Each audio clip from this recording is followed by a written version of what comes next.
Selain kekerasan fisik dalam KDRT ini kan juga dikenal tentang kekerasan seksual nih, Bu. Iya. Nah, itu bisa dijelaskan seperti apa sih, Bu, penjelasan dari kekerasan seksual ini? Kalau kekerasan seksual itu adalah setiap orang yang melakukan pemaksaan hubungan seksual. Pemaksaan hubungan seksual dalam lingkup rumah tangganya. Itu kalau tidak salah pidana penjaranya itu sampai 12 tahun. Sampai 12 tahun. Kemudian dendanya itu paling banyak 36 juta.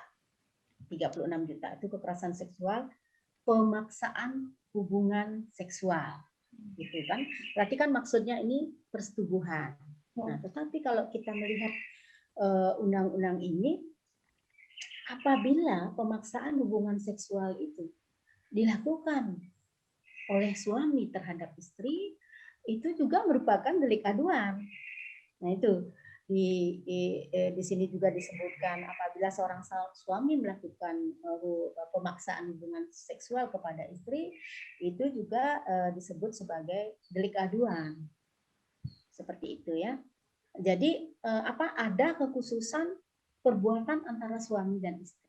Nah, dalam pemaksaan hubungan seksual ini juga masih kurang kuat sebab saya sampaikan begitu kan. Hubungan seksual ini kan kalau kita diharfiahkan itu selalu persetubuhan. Lalu bagaimana kalau misalnya seorang ayah yang hanya melakukan ataukah seorang kepala rumah tangga gitu misalnya melakukan hanya pencabulan saja, tidak pemaksaan hubungan seksual, misalnya hanya meraba-raba, kemudian membuat perasaan yang tidak menyenangkan, tetapi tidak pemaksaan hubungan seksual. Nah, berarti kan kalau yang ada terjadi seperti itu di Undang-Undang PKDRT juga tidak diatur, tidak diatur ya. Bahkan banyak ya, kadang-kadang anak laki-laki dicabuli oleh bibinya sendiri, oleh pamannya sendiri, gitu. Seorang asisten rumah tangga juga ada yang dicabuli, bukan pemaksaan hubungan seksual. Kalau hubungan seksual itu kan selalu penetrasi ya, pikiran kita penetrasi di mana masuknya penis ke vagina, itu hubungan seksual. Tetapi sekarang kan variasi ini kekerasan seksual ini banyak, tidak saja penis ke vagina, gitu kan, bisa tangan ke dubur, bisa penis ke mulut, nah seperti itu. Kalau itu apa dong yang mengatur? Pasal apa yang mengatur? Di Undang-Undang PKDRT ini tidak ada, terus di KUHP tidak ada, ya itu makanya teman-teman ya yang kemarin juga ikut mendorong itu, makanya kita sebenarnya perlu nih satu undang-undang lagi, yaitu Undang-Undang Kekerasan Seksual, ya itu perlu untuk mengatur ini yang tidak ada, ya. Untuk mengatur yang delik-delik yang tidak ada diatur dalam undang-undang yang sudah kita ada.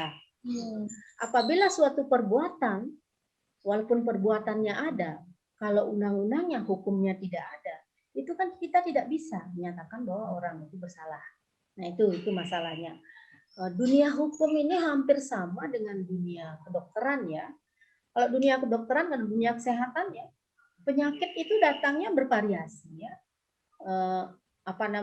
Endeminya juga itu bervariasi juga, sehingga perlu ya penanganan atau SOP yang berbeda-beda pula dalam penanganan. Begitu juga kita dalam hal kejahatan. Kejahatan sekarang bisa macam-macam.